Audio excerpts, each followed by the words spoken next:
Welcome to episode 21 of Coach's Corner with Justin and Ethan. I am Coach Justin. And I'm Coach Ethan. And today we're going to be talking about recompositioning. Recomping meaning, I turn fat into muscle, right? Of course, that's how it works. As long as you just train and the fat cells just directly amalgamize right onto the muscle tissue. This is just one of those topics where I have to remind myself that just because we understand something, and just because it's such a no-brainer when you're in the profession of something that you forget that there's still so many people who believe that you can actually just like turn fat into muscle. Right into muscle. So we're just gonna go for it today and like break it down. What is recomping? Yep. What's the process your body goes through to build muscle versus burn fat? How one should approach it as far as like a phasing or periodization, and then maybe some anecdotes on how we do it with ourselves. But yeah, so that's how I see it going. How about you?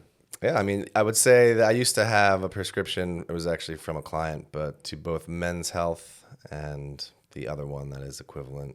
Men's Fitness or Muscle and Fitness or whatever. Yeah. And I think the words burn fat and build muscle appeared on the cover on either one or the other every single month. It was just like this ongoing joke. I had a stack and it would just be like burn fat, build muscle. Yeah. Burn fat, build muscle. And it's not saying that that's implying that fat turns to muscle, but it's just very funny because I think it is like the cliche and we're all chasing it, but it was very funny. I would probably be much richer if I could just be that. And those guys are out there. There's no shortage, and they would, to my mind, would be a charlatan of some sort.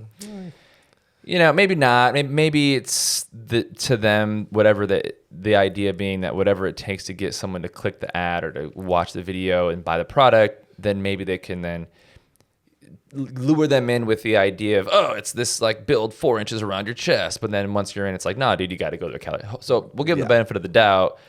But it's so hard to go there with marketing because it's like, I'm this misinformation. Well, it's just such classic catchwords that everybody wants to hear. Yeah.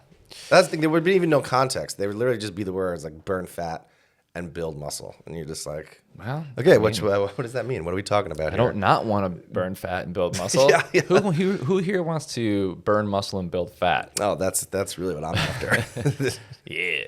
So the path less trodden. Yeah. There's probably a market for it. But all right, so recomposition. Like, okay, so composition is just the composition, wherever your body's at right now. Like how much muscle and how much fat do you have on you at any one time? Like, so, and this is an interesting angle, I think, because when we think of someone who's just has high body fat percentage, we might immediately think that they're a big person. But actually, let's just say 2 people each have a 10-inch arm. Yep. And person A has a 10-inch arm, but maybe 7 of that inches is bone and muscle, and person B, maybe only 4 inches of that is bone and muscle. So the arm is still 10 inches, but the composition of the arm is much more muscular or much fatter, depending on the person's lifestyle and whatever. So recompositioning could imply maybe I'm the same size that I am now. I'm wearing the same clothes that I currently wear, but I have 10 pounds less body fat, but 10 pounds more muscle on my frame. Yeah, but absolutely. I'm still 200 pounds, but shifted around. Yes. Which is great, which is, I think, what most people probably want, which is why I think recomping gets so much traction and attention, because most people, a lot of folks don't want to get huge with muscle. They also don't want to get too frail either. They want to kind of be their same size, a lot of folks, but just change the composition of their body.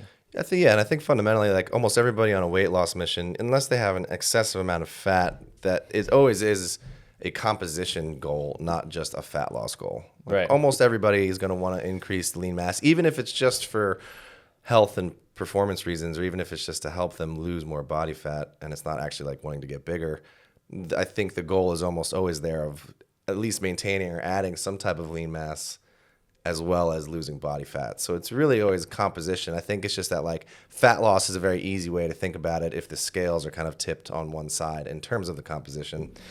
And rightfully so, because even if you are considered obese, by simply pulling off some body fat and adding some muscle, like it's going to demonstrably improve your health. So I think that no matter what the goals are, whether it's just aesthetics or just health, like quote unquote recomping, in theory is a great pursuit. Yeah, and even if you're just losing fat, you're still changing your composition or the ratio of fat to lean mass. So even if there is no resistance training and you're just losing excess body fat, technically it's a compositional change, no matter how you look at it. Yeah. Okay, so here's where I think it goes wrong. Is that people think that these two things, well, let me put it this way. The further down the rabbit hole you go in any profession, the answer always tends to kind of be, well, it depends. Of course. If you give any sort of like definitive yes and no's, you're just naive. Because there are gray areas. There are gray areas. And then as you get into certain parameters, the things become more defined, I think. Yeah. But I think that people in general you can technically, can you build muscle and burn fat at the same time? Right, which I think, just to be clear, when we're using the word recomposition, that's kind of like the tag word for that exact process or idea of simultaneously putting on more lean mass, not just maintaining, and losing body fat. So if you look up recomposition or you're in a magazine and you see it, they're specifically talking about both things happening simultaneously. Yeah, and I think the average person assumes when I say, hey, okay, what's your age, height, and weight, blah, blah, blah. Well, I'm 6 feet, I'm 190 pounds. I don't want to like get any bigger or any smaller. I just want to like recomp. Right. So that's what I hear a lot. Yeah, right? yeah. And so when we think of like, okay, what the average person thinks of recomping, technically, can someone burn fat and build muscle? I think technically, to some degree, yes. Absolutely. Yes. It's 100% possible, Totally. but just within a certain lane. Within a lane, but noticeably is a different thing than technically. In other words, let's say you take a guy and he's maybe an intermediate level lifter, but his diet's kind of all over the place, and he's got a significant amount of body fat. But he does train. It may be just not the hardest or it's not the best training, but he does train. His body's acclimated enough to weights. Okay. Right. This person, guy or girl in that scenario, if I put you in a calorie deficit and we really tighten up your training, and all of a sudden you're eating the right amount of protein, right, and you're consistent, and but it is structured weightlifting, you could that person would technically probably build a little bit of muscle, even in a calorie deficit. 100%. Yeah, absolutely. But it wouldn't be noticeable amounts of muscle. It wouldn't be just like 5, 10, 15 pounds of just pure lean muscle. It might be like a pound or two. Slabbing on bodybuilder status. No, because the objective is fat loss, right? Yes. So in this person, if we had them in a calorie deficit, we would be in a calorie deficit, which means that we're eating less than our body burns, which means we're probably not going to like create a ton of matter from nowhere. There might be like an adaptation process because of the more structured and higher quality training and higher protein levels, where there might be just like a quick pound or two of muscle adaptation over a 12 or 16 week phase. But the focus in that scenario would absolutely be weight loss. And that's where you would see the most noticeable change would be fat loss percentage. And then a technical change, I think, would be a slight uptick in muscle, but might not be a huge noticeable change because the intention was fat loss. That's what I feel. I think that's all true, but I think it's one of those things that it's all like going to be a gradient in the way I see it, and that like in that example that would be true, but there is going to be a gradient to where, like, so for example, like I'm working with a brand new brand new client who was once obese, had lost a good amount of weight, has since lost probably 35 pounds. Great. Since the new year. He's super strict on his numbers and has started training 4 times a week. So he's just doing a solid split, train him hard, simple, consistent lifts. And, we're using the in-body machine, and obviously the in-body machine is not going to be completely accurate. And the jump in lean mass, it said immediately, It's now leveled off quite a bit, but it said he's put on about 7 pounds since the new year of lean mass. And before the new year, how he had done no weight resistance training. Yes. And so I think the thing to talk about to like almost, and the reason I'm starting there is like the beginning of the gradient of where recomposition is possible is novelty of resistance training. 100% agree. And so, and I think that's going to be the first thing, is that if they're following a legit progressive overload, because that's, I think, the other thing. If you're going to classes or you're doing some type of training that has some form of resistance training in it, like push-ups or some kettlebell swings, technically some form of resistance training, but I think it's got to really be a classic progressive overload program where you're really making sure you're either increasing your volume or increasing your weight. And if that's novel to your system, then that's going to have some type of an effect, even if in a caloric deficit. Again, depending on another variable of what the caloric deficit is. 100% agree with everything you just said. I think that if you take a lifter who's maybe like under a year of experience, you can absolutely do the recomp thing where 100%. like in the case of your client, like there's no doubt in my mind you could pull 30, 40 pounds of fat off and put on 5 or 10 pounds of muscle. Like for sure, because it was like such fertile ground. Exactly. That any stimulus created an adaptational response, right? But but now, like you said, it's plateaued.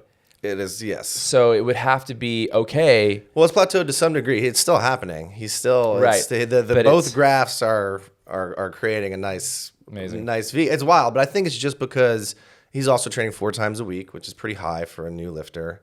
You know, and it allows for a pretty serious split, even if we're keeping it simple. But it's like also like there, you know, there is research that shows, again, like even old athletes that take like 2 years off. Yes. Again, if the novelty is reintroduced, they can have a period of that. And one of the things I also, because I was looking into it a little bit, is that there is, regardless of if it's a year or 3 months, there will be a point where it's impossible. The recomposition. Right. And so it might even be a year where you have some form of lean mass gain depending on your caloric deficit. But it will, like the laws of the body will eventually kick in where it will be impossible if in a deficit to continue to put on lean mass. Well, it's almost like we look at our body as an ecosystem, and like once the ecosystem has adapted to the environment, the stimulus needs to be significantly changed for that adaptation to continue. So, you know, if I've never touched a weight and I'm atrophied a lot of muscle, right, or it's been years since I've lifted, and all of a sudden I'm like, you know, push pull legs, and everything's getting hit, and I'm just constantly sore, then there's gonna be just like a adaptation to that new homeostasis that you're in. And then once it's there, it's like now we have to then kind of, and that's why I said, once one achieves intermediacy, after a year of lifting or whatever, 6 months of lifting, now you have to look at it like, okay, we have to pick a direction, or else we're just going to be in this sort of like no man's land forever, kind of purgatory forever, you know. Because I think it's one of the things too is that there's the hormonal play, because resistance training is going to kind of tickle the hormones that are involved with muscle protein synthesis or just increasing lean mass, right? So your growth hormone, your testosterone, all that stuff. And so I think there's a component of that, even if there is a caloric deficit and you don't have these surplus of calories for your body to be like, oh, let's build another wing on the house. The hormonal component is going to be there, which is going to have some type of an anabolic effect that will be novel. So I think that's one of the reasons why the new lifters can have that, even though there is the deficit, is that you have that little extra nitrous of your hormones. Yeah, because like, okay, and like play that hormone scenario out, but like maybe we're you know, on roids or something like that. You could eat just whatever, but you're on roids, so you probably put on 20 pounds of muscle just because you're on roids. So it's like, but when you're a new lifter, there's such like that hormonal response, and all of a sudden growth hormone, testosterone, like whatever it takes to like acclimate to this new stimulus, that we can create mass from that, but in the short term. In the long term, though, if you want to continue getting leaner and getting stronger, then you really do have to break that up into phases. Yeah, it's interesting because I feel like I'm fairly consistent for the most part with my training. Sometimes more than others. Sometimes I'm consistent twice a week. Sometimes I'll be 5 times a week with a solid split and just, not going crazy, but just, I mean, I work in a gym. I own a studio, so I'm just there all the time. But my nutrition will fluctuate in its consistency much more in terms of like really just hitting my macros on paper in the app always. And sometimes what I find is that even if I go into a caloric deficit, just by introducing consistency in my protein and consistency in my carbohydrate or just my macros, but I think more so my protein, and really making sure I'm hitting my high number, my gram per pound, let's say, that I will almost always have a period of time, even for how many years I've been lifting weights, where at least on the InBody machine, it will say my body fat's going down and my lean mass goes up.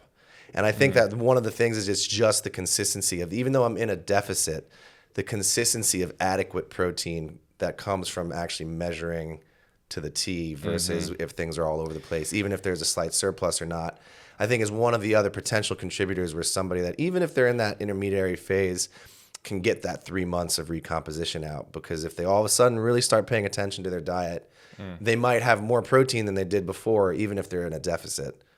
Right. You know what I mean? Totally. Yeah. And it's easy to significantly undereat on protein, especially. Like it takes a very concerted effort. Yeah. Like I look at it as like I want 10%. Like if I want 10 grams of 10 grams of protein to calorie ratio. So in other words, if it's a 500 calorie meal, I want 50 grams of protein in it, especially in a fat loss phase. If you're in a building phase, you actually don't even need to eat even 1 gram of protein per pound of body weight. You can go a little bit lower if you're like in a surplus, because there's just such an abundance of calories. Your body's satiated and fed, and there's not going to be that catabolic effect. And you don't need the thermogenic You don't need, effect of the but when you're in a protein and all deficit like I am now, it is so easy to finish the day like 60, 70 grams short, and you're just like, well, damn, I'm not going to eat an 8-ounce chicken breast at midnight. You know, I mean, you could, but most people won't. So it really takes a concerted effort. So I could see that, like if you've kind of drifted a little bit and you just dial it back in. I mean, that could be potentially 50 or 60 more grams a day of protein for you, which would make a huge difference in anyone's composition over the course of months. Yeah, and so I think that's something I've noticed of why I think it's happened for me, even though I would be more consistent with my training. And it does end eventually, but it is interesting because it'll even at like 2,400 calories, which is a pretty strong deficit based on my activity level, I'm always like, oh, interesting. Like those are not the numbers I would expect before it starts to taper off. But it definitely is just from the consistency of protein. For sure. Okay, so when should we know when it's time to... Okay, so let's say we get out of the first 6 months or year of training and we've lost the 30, 40 pounds. We put on the 5 or 10 pounds of muscle, and we've noticed that we've kind of plateaued a little bit. We got to kind of make a decision now. Okay, so we can't just make better food choices and move anymore. Like that was going from 0 to 1 and it gets a result, but now we're more intermediate. Now we have to pull one layer back. How do we know for a man or a woman when it's time to either go into a build phase or go into a cut phase? That's a good, I mean, I think for me, it would be kind of looking at like health parameters first. I mean, it's pretty clear that most people do some form of exercise for aesthetics. I think that's not just, me. It's pure health. Just pure health. I don't even have a pure mirror. Performance. No. Except these ones. But I only look at my face and above. Exactly. Just little face mirrors at eye level. I just wear a full black, like orthodox suit. But I think, that's like the first place I would think about it, is that there's, I was just reading about how I think it's 22 to 25% body fat for men, which is a little higher, I think, than I would assume, is where you start to get into a safe zone, like metabolically. Okay, well that makes sense. Then I thought you meant like what not aesthetically, metabolic, just like you're kind of out of the danger zone for diseases and things like that. So I think that would be like the first thing to look at. It is just getting some type of measurement happening, and like, is a person kind of like out of the clear for their actual health and longevity? And then I think from there it's just like a personal choice of like, how lean do you want to look before anything else happens. Because, which I think I would, I'd agree on that. The lean, the almost everybody in the industry who knows this, what they're talking about will always say generally that you should get to a body fat percentage or how lean you want to be before you even think about putting on a concerted effort of muscle. I get people that get hung up on this because they're like, well, I want to lose fat, but I also want to build muscle too. And I'm like, I get it. And who doesn't? But we have to pick a direction because, if you try to ride two horses with one ass, you're going to fail. You're going to get nowhere, right? You have to pick a direction and go. And so I think that, like, assuming that you want to maybe not be like, listen, everyone's like, oh, I don't want to be a bodybuilder. It's like, no one wants to be even bodybuilders don't want to be bodybuilders. Like, it's a miserable, horrible life. No one would ever want that. But we also let's be honest, want to look good. We want to look good. Filled out. Yeah. Hey. We don't need to have like veins in our neck and chest and everything, but we want to feel really good. Nice tapered V shape from shoulder to waist. And for men, probably around 13 to 14% when you start really seeing some abs popping. And for women, that's probably going to be like 18, 19%, body fat. So I think that's like a good place. And obviously it depends a lot on like your body type. I'm a really tall, kind of lanky person, so I have to actually get leaner because my muscles aren't as like pronounced necessarily as someone who's more mesomorphic in their body shape, or they're a little bit stockier, rounder, wrestler, football player type body build. So that person, that archetype might be able to hit 15% body fat and look shredded because their muscles are very developed. They're pushing out through the fat layer a little bit more. Where me, that might be like 11, 12% to have the same leanness look. So it is subjective to the person. But I would say, like, listen, when you look in the mirror and like, can you see visible abs? And if the answer is no, and you can reach down and grab a couple handfuls, you probably need to go into a little bit of a cut. Yeah. I would say, you would just be better off to lean out another few percentage of body fat before you went into a build, because when you go into a build, you're going to build muscle, but you're also going to build fat too. It's inevitable. Unless you do a lean bulk. Yeah. Well, unless you're on steroids. You can do a lean bulk and that mitigates it. But at the end of the day, fundamentally, when you're anabolic, you're anabolic, right? No, and I think, lean bulk's kind of like the opposite of recomposition. It's the simultaneous process language. And I think when I've looked into lean bulk, it's basically that you're like 100 to 300 calories in a surplus, so that you don't just barely, so that your body fat never really increases that much, but you can super slowly add to your lean mass, which I think. And I've done that. So like I actually did that, and I was looking at some progress photos a couple of years ago when I did it. And like I went from like at my lowest, I hit 179 in just the deepest tranche of a fat loss, no fun zone. Yeah. I hit 179. I'm 6'4", 6'3.5". So I mean, that was very thin, very lean. And then I lean bulked, literally sometimes 50 calorie increments at a time, which would be like, okay, 12 or 15 more carbohydrates today. Like an almond. 3/4 of a slice of bread. Yeah. Most people won't do that. No. And that's okay. No, in that case, it might be easier to just take broader strokes and just kind of jump up to maintenance a little bit faster. But if you have the patience for it, I found personally that I stayed very lean. It took 6 months of incremental building, but I went from 2,200, 2,300 calories a day to 3,100 calories a day over the course of like 6 months. I mean, and I went from strict. Went wild. From 179 to 186, so like 7, and I was at 186. I was still very lean, so basically maintained my same body fat levels, but put on 7 arguably pure pounds of muscle. Probably put on like a pound or two of fat, maybe 5 pounds of muscle, but it was much more noticeable in the muscle. So I think people don't like lean bulking. I think that it does actually work. But it's just the compliance. It's the compliance, because it's much easier to take 2 steps forward, 1 step back. Totally. Put on a bunch of muscle, put on some fat, take a little bit of the fat off. Put on a bunch of muscle, and just easy to. And there's an argument for that. Yeah, 100%. It's just, especially if adherence is going to get you there. But it is interesting because even that same newer client that I'm working with, it's like he's one of the reasons he's being so successful is he's made this his new hobby. I've mentioned it a couple times. He's obsessed. It's a lifestyle now. It's a lifestyle. He's put it in the center campfire of his life.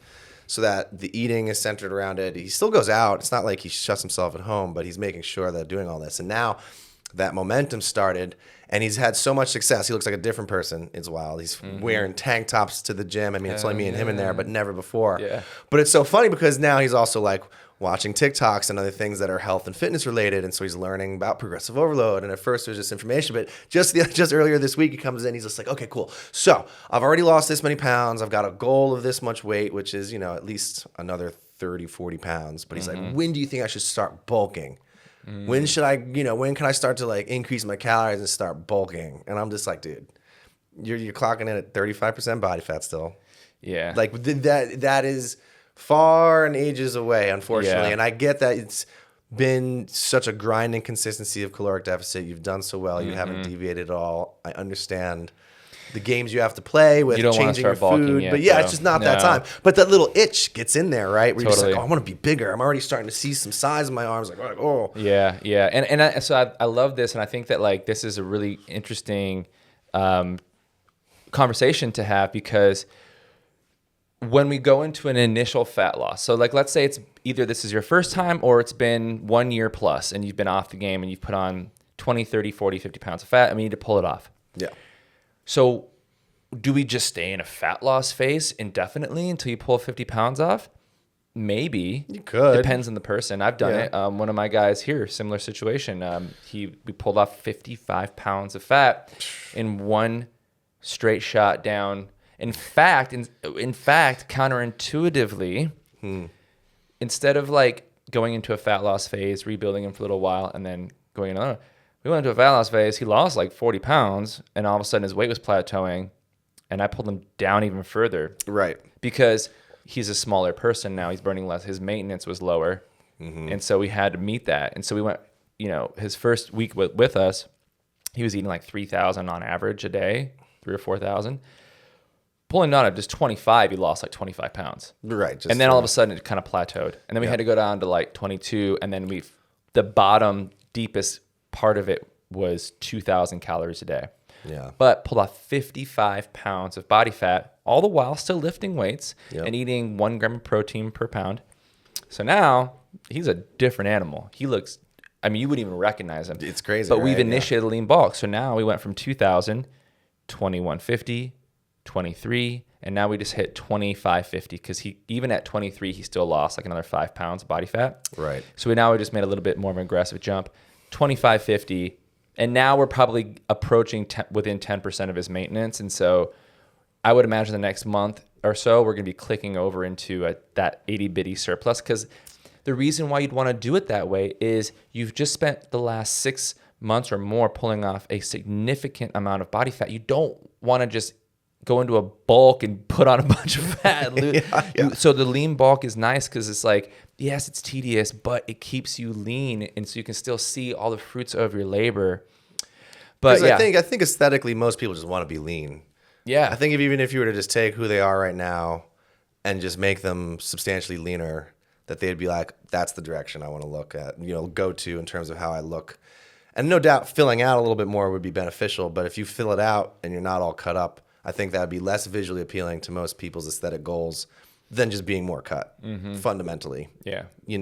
And it's also like you can take gradual steps for your bulking, because they might say, oh, you need to increase 800 calories or 1,000 calories from where you're at in your deficit to get to a bulking amount of calories. But even if you do that, like you did with your client, like 3 jumps rather than like 50 calories a week, you do a 200 calorie jump a week or every 2 weeks. Yep. So that, you might gain a little bit of fat, but you're still kind of giving your metabolism a little chance, kind of playing the incremental game, versus like, all right, I'm at 2,000. My maintenance is 25. Time to go to 3,000 for my bulk and just slap 1,000 on there. And I think that like if you're experienced, that's actually not a bad strategy. Yeah, I would say like if you're a 10-year veteran and you do this every year, and you know that like you've built so much muscle and you've got so much momentum that you could probably have 1,000 calorie swings and be fine. But I think in the beginning there is something to say for that, like progressive adding of calories back on. Yeah. Even if it's 100 a week, but just to give your body a little bit of a chance and also give you time to assess visually, body fat percentage, what the scale is saying, so you can make an informed decision based off of data on whether or not it's appropriate to add more calories. Because if you just throw 1,000 more calories at you, all of a sudden you're like, oh shit, like I look smooth. I look like just smoothed over now. Yeah. But anyway, so okay. Because it is, and I think that, because we talked a lot about the people that can recom, and just in case it's not clear, that if you're an experienced weightlifter that's been consistent and going for years, and you train appropriately, you don't just half-ass it in the gym, it's going to be nearly impossible for you to put on lean mass without a surplus. Right. So you're going to have to play some type of phase, some type of phasing of the swing in that caloric pendulum. It's just going to be impossible. It's so funny. I actually threw in just like a recomp in Google just to like get a quick scan, see if there's anything I didn't already kind of have under the belt. And like one highlighted section, it's like, it is totally possible to do recomposition in an individual. And then the next highlighted thing is that it is not possible in any way to put on lean mass while on a caloric deficit. That just goes to show you, like, it's just hilarious. Like, and again, because those are both binaries, and the answer is in the middle somewhere. The answer is, well, like, if you've never touched a weight in your life and we just get your protein up, even if you're in a calorie deficit and you're lifting 3 or 4 days a week, you're going to put on muscle. You will, for sure. 100%. If you are a 10-year veteran and you've been training 5 days a week, push, pull, leg, split, you got to split it up, or else it's just you're going to get no noticeable change in either direction. Yep. So this is where it goes wrong. Okay, so people try to lift heavy to build muscle, but simultaneously eat very little, and they get nowhere. So that's the way it goes wrong. Number one, I'm in the gym, I'm lifting, I'm always trying to like max out my squat, but then I don't eat anything. Yeah. A lot of guys do that. A little salad, and a chicken breast. That's about I want to get bigger. I'm like trying to put my bench up, but then like they'll skip meals, and it's just inconsistent. Yeah. So that's where it goes wrong. Number one, and where it goes wrong. Number two is they train hard, doing cardio to try to lose body fat, but then they don't want to pay attention to their diet, so they just overeat and they get nowhere. Yeah, and so hungry, this is why it's like you have to pick a direction and then break whatever belief or limiting belief you have around what should or shouldn't be, and just understand that people who are smarter than you have already figured this stuff out. And it's pick a direction. I need to go a fat loss phase. Okay, so we gotta match your nutrition protocol with the goal of the phase that we're in, right? Which I think is a big missing piece. It's like you're either eating too little or you're eating too much. Surprise, surprise. Right. Yeah. So pick a direction. Now, what I would say is, like, again, if you can reach down and you have a spare tire, you should probably commit to a few months of a fat loss phase until you have some sort of visible abs. That's a great place. That's a great way to just, without having to like track body fat or anything like that. Like, if you don't need a ripping 6-pack, but if you have just like visible, got the keg abs, visible keg, I would say it's probably okay to initiate some sort of a build phase at that point. Right. Yeah. I feel that. Yeah. And I think the other thing is the other caveat when I was just thinking about this too is also just like if there's a performance-based goal where you might not kind of play on the classic, like, get to a certain leanness. Like if you're in the clear of metabolic diseases at whatever body percentage you are, male or female, like maybe you kind of got the classic dad bod, but you're a recreational athlete and you're out there playing soccer and hitting the gym once or twice. That might be a time where you're going to start to look at your calorie intake to fulfill your activity and your performance versus like necessarily having either a goal of leaning out or a goal of getting bigger. Because I think that might be a situation where if you're eating too little, but you're doing an hour or an hour and a half of aerobic activity and then hitting the gym twice, that you're going to start to kind of lose performance in your sport. Mm-hmm. And so I think in that capacity, like the only other time that you wouldn't necessarily worry maybe about focusing so much on one or the other, but using your food and the compass of performance is if you're an athlete of some type. Mm-hmm. Would just be the other situation where instead of kind of having to play like 2 steps forward, 2 steps back, but just like, are you height, weight proportioned enough, and or your composition good enough that you're not in any type of disease situation, and then otherwise just eating for performance, which might, fundamentally is also probably going to put you somewhere in your maintenance to maybe a little bit of a surplus, and kind of you'll probably, if you're that active, not really be moving the needle in either direction anyway. Yeah, and I think that's like aesthetics is hard, right? performance is easier. Yeah. Aesthetics is hard because it becomes way more of a science project now. And so people are like, well, I want to have like a swimmer's body. It's like, well, but they're not swimmers. They're swimmers because they were born with that. Yes. They already had the genetic build to be a swimmer. You know what I mean? Like, yeah, that's you know, it's really interesting, that perspective shift of, because obviously you can influence your body with your activity is Totally. a choice, but it kind of like basketball would be a great example. Like if you're not extremely tall, which is just inherent genetics from birth. Mm-hmm. I mean, obviously you can influence them to some degree probably by nutrition and if you lifted weights too early or whatever. But fundamentally, if you're tall, you're going to be tall. yeah, You can't, that happened first, and that's probably why they got into basketball. totally. You know, some coach was like, hey, you're fucking tall. Like, yeah, get over here. I want a basketball player's body. yeah, it's like, well, put on a foot. You put on a foot of height and you'll be but good. But you know, so it's like, but okay, whatever. That was like a big example of like how much genetics impact one's aesthetics. But let's just say like you're just an average person, but you know, you're like, I don't have a sport. I just want to lift weights and I want to train and I want to like look like I train, look like I lift weights.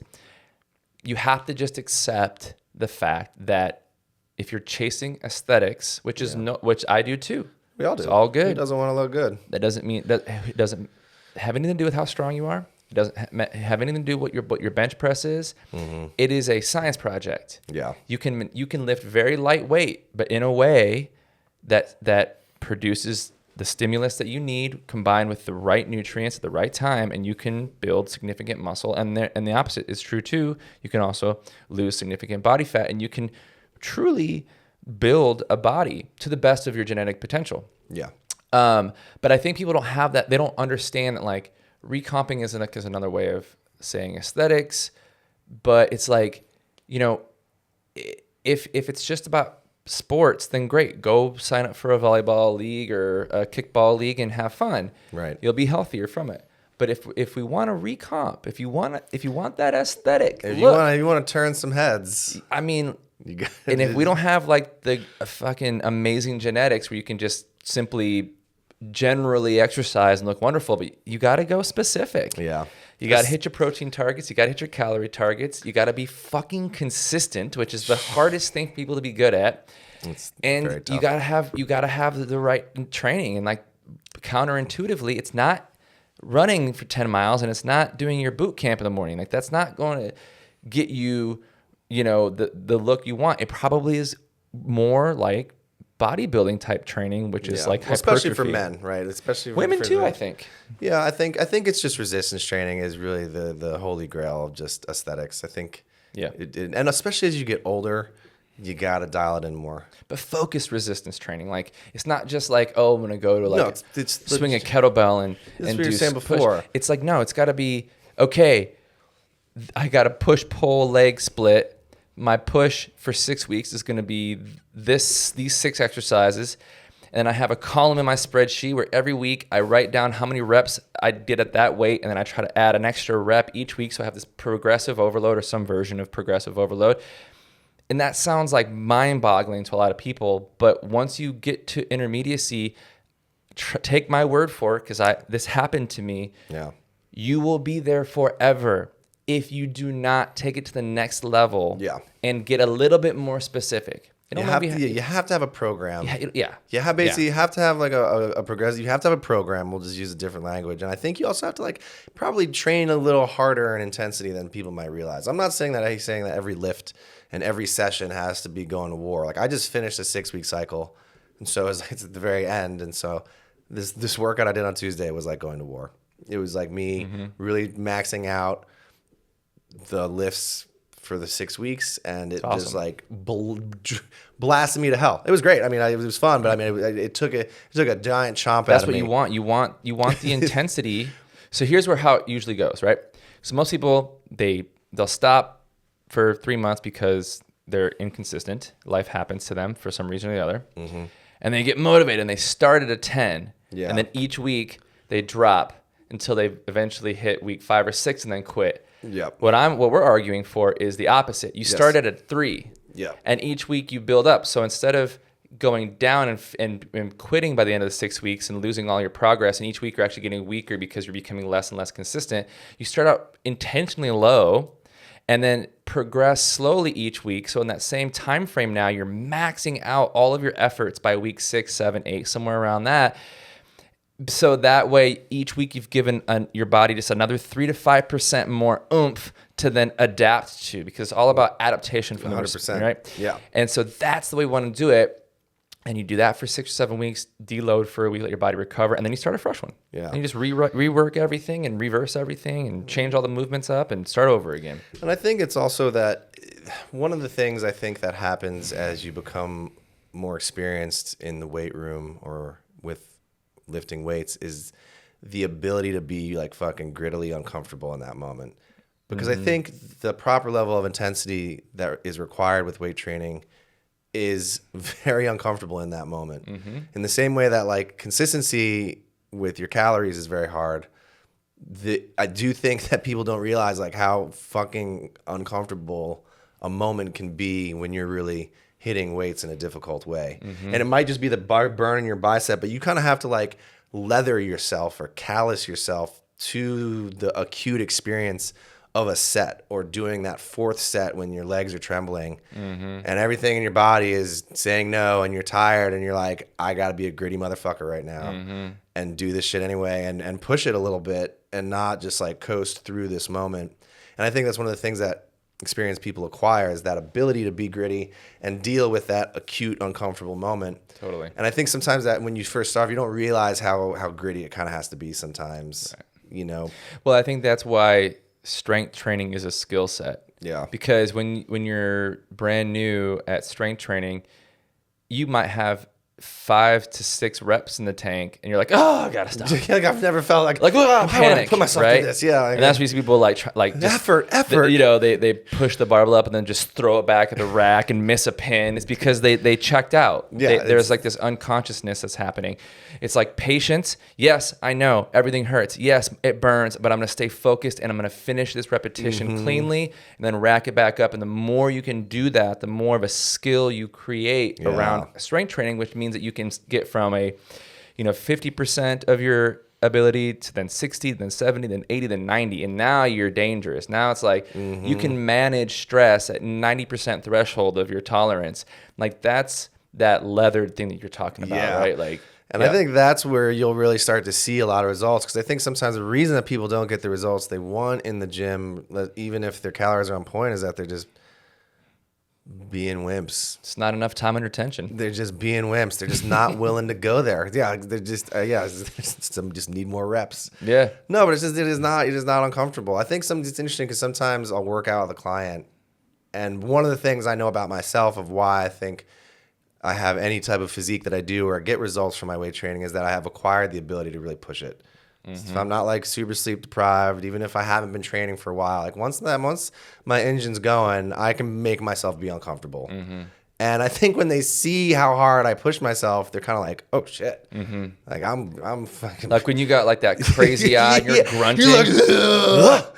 I mean, there are times, especially now it's been warmer, where my studio doors are open and the sound's coming out of me because I just don't give a shit anymore. Yeah. So I am screaming and grunting bloody murder. Like people are walking by on the street and I see them like looking in, like what the fuck? Like agog and a gasp. Yeah, they're like, what is happening in there? Brute. It sounds crazier than sex almost. Yeah. So I think it's Yeah. No, like if your workouts are like library level appropriate, you ain't training hard enough. You want to be getting kicked out of a library. Yeah, 100%. At least.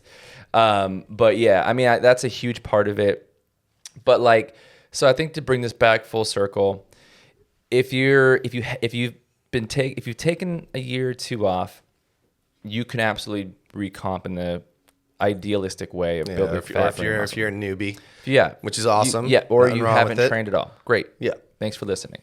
If you are, even if it's just once or twice a week, but you've been kind of doing that for a year or more, you probably just need to pick a direction. Yeah. Most likely it's standardize your movements. So get in there 3 days a week. Push, pull a leg at least. And then if you're more advanced, just double that volume.